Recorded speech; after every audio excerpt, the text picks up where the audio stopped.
불구하고 마음이 가난해져요. 여유가 없어지고요. 빡빡해지고요. 우울해져요. 그러니까 뭔가 팍팍하게 느껴서 누가 건드리기만 하면 터질 것 같고요. 나 죽여버릴 거야 이런 느낌. 그래서 화가 항상 나 있고 예민해져 있어서 식당에서 제일 흔히 하는 거 이런 거죠. 나보다 늦게 온 사람 밥 먼저 나오는 거.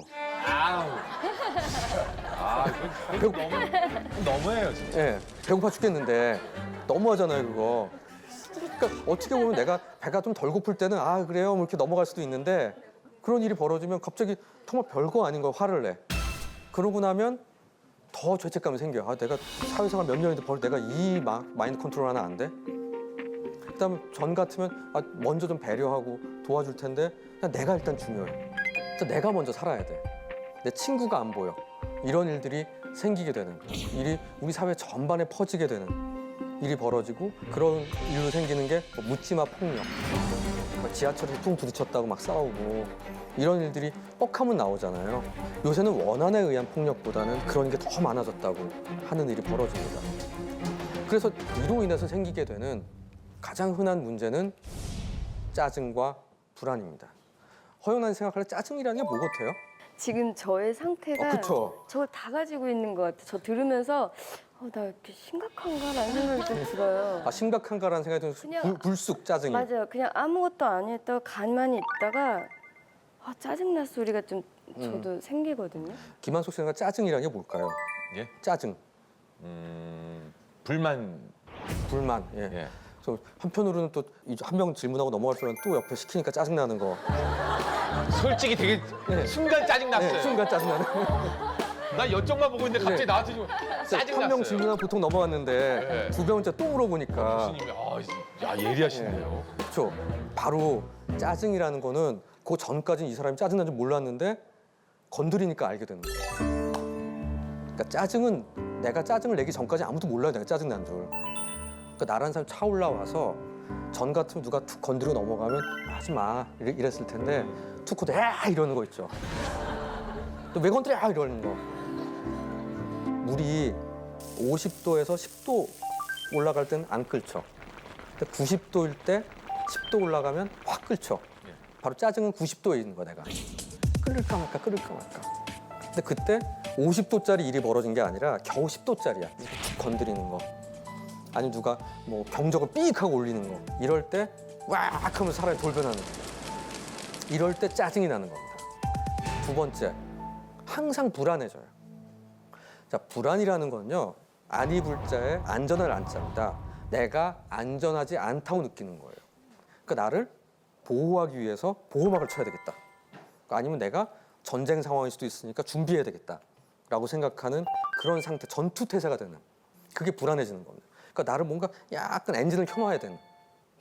그래서 바스락한 소리마다 금방 막 예민해지게 반응하고 과잉 반응을 하고 민감해지는 상황이 벌어져서 작은 일이 벌어져도 금방 막 예민하게 받아들이고 반응하는 이런 일들이 생기게 되는 겁니다. 또 그러면서 불안해지면 어떤 일이 벌어지냐면 내 내부에서 벌어진 일들에 대해서 되게 예민해져요. 심장이 벌렁벌렁벌렁 뛰는 거, 배가 꾸룩꾸룩한 거, 약간 입이 바짝 타는 거 이런 것들을 다 되게 큰 무서운 병이 생겼다고 생각해요. 왜냐하면 전보다 크게 느끼니까. 저는 심장 뛰는 걸 안 느꼈는데 갑자기 심장 뛰기 느껴져요. 그럼 심장이 뛸 만한 일이 벌어졌다 생각해요, 여기서는. 그러니까 위험한가 보다 라고 생각하는 악순환에 빠지는 일이 생기게 됩니다. 그런 면에서 저는 짜증이 난다 라고 얘기하면 역시 나는 안 돼. 나 요거밖에 안 되는 사람이구나 라고 생각하기보다 짜증이 난다. 내 몸이 나한테 보낸 신호예요. 너 오늘 여기까지야. 차 올라왔어. 올라왔으니까 이제부터는 좀 쉬어야 돼. 괜히 더 무리하다가는 화내게 돼. 짜증이 겉으로 드러나게 돼. 그러니까 약간 짜증이 날 것 같은 묘한 느낌 들 때는 딱 멈춰야 돼요. 우리 이미 하고 있는 게 그럴 땐 잠깐 나가서 뭐 커피 한 잔 마시기도 하고 잠깐 바람을 쐬기도 하고 회의하다가 잠깐 쉬었다 합시다 이럴 수도 있는 거예요. 근데 그게 안 되고 짜증이 나지만 나는 빨리 끝내야 돼 일을. 그런 생각이 들 때 문제가 생긴다는 겁니다. 자, 지금부터는 그래서 이 짜증과 불안 이게 사실 더 피곤하게 만드는 이 상황을 어떻게 하면 우리 사회에서 여러분들이 해결할까에 대한 솔루션들을 하나씩 말씀드리도록 하겠습니다.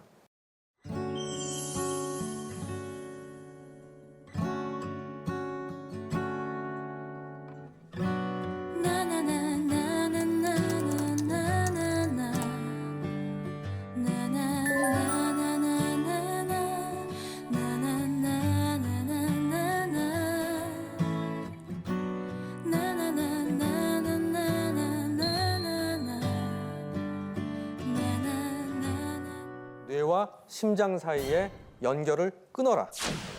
우리 뇌와 심장이 서로 직렬 연결이 돼 있어요. 그래서 심장이 벌렁벌렁 갑자기 뛰잖아요. 그럼 뇌는 80에서 110으로 뛰었네? 그럴 만한 일이 있나 보다. 그래서 쫙 스캔을 합니다. 위험한 거 뭐 있나? 정말 위험하네? 그럼 정말 더 뛰게 해. 거꾸로 인간만이 유일하게 미리 겁을 먹거든요. 사자나 토끼는 자면 무서운 거 없어. 불안하지가 않아요, 애들은. 근데 인간은 불안이라는 것은 앞날을 미리 예견하는 거기 때문에 그건 덕분에 우리가 에어컨도 있고 창문도 있고 집도 만든 거거든요. 앞날을 대비하려고. 그래서 상상을 하는 것만 우리 소름 끼칠 때 있죠. 그때 나 진짜 싫었어 이러면서 몸에서 반응을 하는 거예요. 그러니까 상상하는 것만으로도 우리 몸은 뛰기 시작해요. 그럼 뛰면 내 뇌는 정말 또 그런 일이 있나 보다고 믿어. 이게 스트레스 받았을 때 확 불안해지고 힘들어지는 거에 전형적인 메커니즘입니다. 자, 그럼 이거를 해결하는 길은 이 악순환을 이해하고 둘을 잘라버리는 거예요. 그래서 무슨 수술하라는 게 아니라요. 이런 게 있구나 하고 심장이 뛰면 와 무섭다가 아니라 얘가 뛰네. 그리고 무서운 겁날 게 있어도 심장이 뛰지 않게 도와주는 겁니다. 제 환자 중에 고황장애인 두 분이 계세요. 첫 번째는 대학생이 고황장애에서 상당히 좋아졌어요. 한 2달 후에 갑자기 외래 날이 아닌데 왔어요. 선생님 저 큰일 났어요 하면서 무슨 일인데 친구들이랑 오래하면 탁구를 쳤거든요. 탁구를 30분, 1시간 막 쳤더니 심장이 뛰어요. 막 치고 났더니 심장이 뛴대. 그래서 저 공황발작 또 오나 봐서 무서워 선생님한테 왔어요. 야, 탁구를 치면 심장이 뛰지. 뭔 소리냐고. 정말 그러네. 그러고 갔어요. 그냥 무서운 거야. 또 올까 봐. 이 친구의 머릿속에는 그 공황발작이 왔던 게 너무 겁났었기 때문에 그냥 자연스러운 심장이 뛰는 것을 또 무섭다고 느끼는 겁니다. 근데 두 번째 분은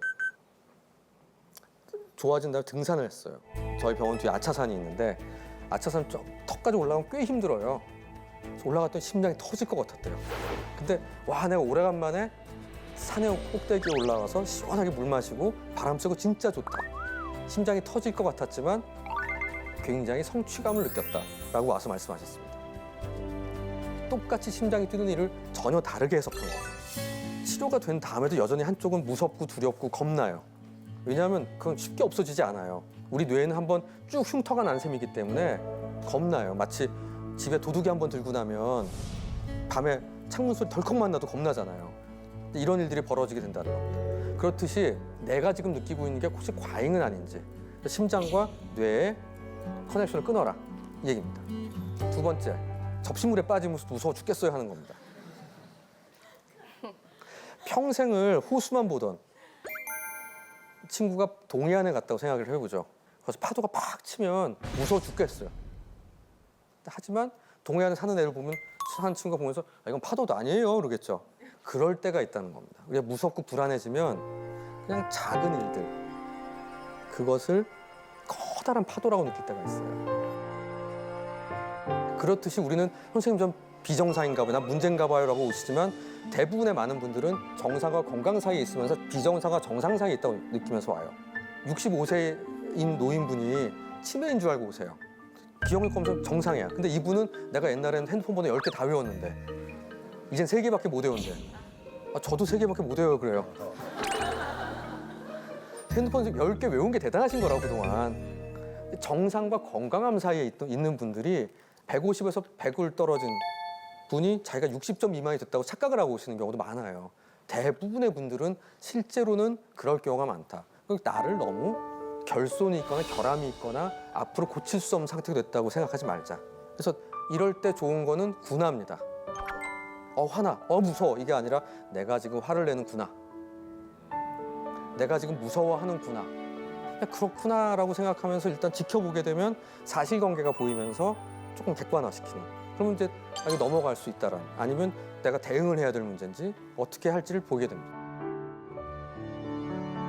평균 경력 22년인 판사들의 10개월 동안 1112건의 가석방 여부를 심사했습니다. 가석방을 해줘도 그만 안 해줘도 그만이에요. 평균 6분에 1건씩 하루 수십 건을 처리하는데 흥미로운 건 오전 첫 시간엔 가석방률이 65%예요. 10명 중 6명 너 집에 가. 근데 점심때가 다가오면 20%로 떨어져요. 그리고 또 밥 먹고 나서 1시간, 1시부터 65% 다시 올라가. 5시쯤 집에 갈 때 되면 또 떨어져. 그럼 이 사람은 무슨 지킬 박사와 하이드냐. 그게 아니라 배가 고파서 이래. 우리 뇌는 1.4kg짜리 작은, 정말 조그만 2%짜리 기계예요. 근데 얘가 20%를 써요. 그러니까 내가 2000칼로리를 먹으면 400칼로리는 뇌가 써요. 그러니까 배고프면 어떻게 되냐? 뇌가 제일 먼저 에너지가 떨어져. 그러니까 얘는 열심히 생각을 안 하려고 그래. 기본만 하려고 그래. 그러니까 내가 성격이 이상해지는 게 아니라 그냥 기름 떨어진 거예요. 자동차가 다 쓰면은 차 버려야 되나가 아니라 기름 떨어졌나 먼저 생각해야 되듯이 배터리 달았다. 근데 우리는 그렇게 더 열심히 하려고 그래. 그러다 보니까 짜증이 나. 그러니까 관대하게 생각하면서 아, 넌 집에 갈 수 있어 이런 얘기를 안 해주고 다 채운 사람만 딱 되고 안 사람은 안 돼. 너는 아무리 저 어린애가 집에 있고 할머니가 혼자 애 보고 있어 제가 나가서 일해야 됩니다. 제가 1년 중에 8개월 다 했거든요. 안 돼. 아 귀찮아. 안 돼. 안 돼. 말 많어. 안 돼. 이렇게 돼버린다는 겁니다. 이 얘기는 뭐냐면 배고프면 사람 이상해진다. 혈당 떨어지게 보충하자. 그러니까 특히 여성분들 다이어트 너무 심하게 하지 말자. 그다음 긴 회의, 혹시 긴 방송 사이사이 좀 드시면서 맞아. 먹어가면서. 왜냐하면 우리 뇌가 나란 사람이 탐욕스러워서 그런 게 아니라 당이 떨어지면 뇌가 제일 먼저 반응을 하고 이 뇌가 힘들어한다. 뇌가 힘들어하면 내가 예민해지는 걸 떠나가지고 가장 보수적인 생각만 하게 돼서 그냥 아주 기본빵만 한다. 기본적인 거. 꼬마들한테 저런 장난감 주면 하루 안에 망가뜨려요. 그냥 적당히 감아서 놀아야지 오래 쓰는데 한쪽으로 우리 애들 생각할 때 한쪽으로 계속 감으면 된다고 생각하잖아요. 그래서 끝까지 감다 보면 어디서 뚝 끊어지죠. 열심 최선도 그런. 내가 태엽을 열심히 최선을 다해서 감아야지. 완벽하게 끝까지. 이러다 보면 어느 순간 뚝 끊어진다는 겁니다. 그러니까 우리는 뭘 해야 되냐? 적당히 감아야 된다. 그러니까 이 정도. 그리고 그걸 위해서 뭘 해야 되냐? 쉬어줘야 돼요. 2006년에 레페티라는 사람이 업무 강도와 귀가 후 아이와 놀아주는 것을 봤더니 바쁜 날 확실히 덜 놀아주고 짜증을 많이 내더래요. 바쁘고 힘든 날은 여유가 없으니까 애들이 막 앵기고 하는 게 다 싫은 거예요, 이게. 자, 여유라는 거는 아, 저 사람 여유가 있잖아. 이 얘기는 돈이 많잖아가 아니라 마음의 여유. 마음의 여유는 정신의 폭이 넓은 겁니다. 이걸 만들려고 우리 노력해야 돼요. 그러기 위해서는 적극적으로 쉬어야 돼요. 왜냐하면 이미 우리는 열심히 사는 버릇이 들어있기 때문에 그 버릇을 위해서 거꾸로 주도적으로 아무것도 안 해야 돼요. 그러니까 저는 적극적으로 아무것도 안 하게 하라고. 젊은 분들이 저 쉬는 오랜만에 야근 없이 있는 주말이라 놀이동산 갔다 왔어요. 왜 했냐고. 가는 동안 화났죠. 네, 3시간 걸려 차 타고 가서 땡볕에 서가지고 애들 줄 서가지고 있느라고 애 3개 타고 전 더 죽을 뻔했고 오는 길 차 막혀서 화났어요. 부부싸움했어요. 그래도 애들과 놀이동산 갔다 왔어요. 이렇게 얘기하더라고요. 그러지 마시고 혼자 소파에 누워서 다 내보내고 가능하시다면 프로야구 경기 보시면서 콜라 먹으면서 감자칩 드시면서 진짜? 낮잠 자고 뒹굴뒹굴 그래도 돼요? 합의가 필요한 부분이라는 생각이 들거든요. 그러니까 나를 위한 시간도 좀 있고, 그럼 대신 가족을 위한 시간도 있듯이 일주일 내내 그러겠다는 게 아니라 토요일 오전, 스케줄 비는 하루, 반나절 을 나를 위해서. 아니면 내가 정말 나는 낚시를 좋아하니까 한 달에 한 번은 제발 나 1박 2일 갔다 올게.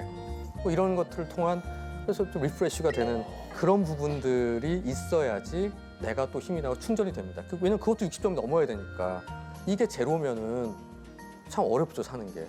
한 번도 해본 적 없는데 해도 되는. 예, 그럼요. 이렇게 열심히 사는 게 보이는데 그렇지 않겠습니까? 그 대신 또 부인도 익스큐즈를 좀 해줘야 그렇죠. 되지 않을까요? 맞습니다. 예. 왜냐면 부인 입장에서 자기는 100을 막 쏟고 있는데 남편은 아니, 잠깐만요.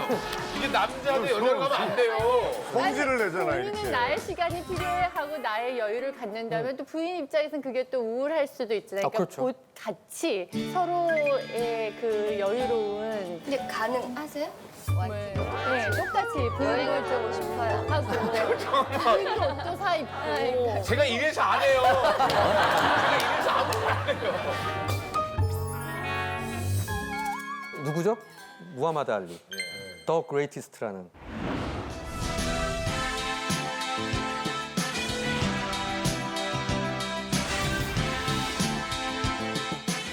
무하마드 알리가 조 프레이저한테 진 적이 있습니다. 그때 기자회견에서 이런 얘기를 했어. 국민 여러분 죄송합니다. 그런 게 아니라 내가 질 수 있다는 것을 보여주는 건 어린이들에게 꿈과 희망을 주는 거다. 그럴 수도 있다라는 거. 멋지다. 멋지죠. 내가 질 수도 있어라고 그런 얘기를 그러니까 떠벌리 무함마드 알리지만 허세를 보인 거죠 일종의. 항상 허세로 살라는 게 아니라 내가 힘들 때가 있어요 살면 좌절할 때도 있고 항상 좋은 일만 있지는 않지 않습니까? 근데 그래서 더 위축돼 우리는 아까 자기가 내 마음이 가난하니까 이럴 때 나 허세 있어 나 죽지 않았어 나 괜찮아. 그러니까 막 자꾸 당하고 저놈이 치고 나서 넘어지고 깨져가지고 피곤한데 이러 죽을 것 같아. 나는 아무도 만나기 싫어. 이럴 때 그럼 더 이러고 있어야 돼. 그게 아니라 잠깐 나 괜찮아 나 죽지 않았어. 이럴 때일수록 깨끗하게 옷 입고 지갑에 돈 조금 넉넉하게 갖고 다니고 그다음에 나 혼자 저 거울 보면서 괜찮아 3번씩 얘기하고 그런 허세 약간의 허세는 필요하다.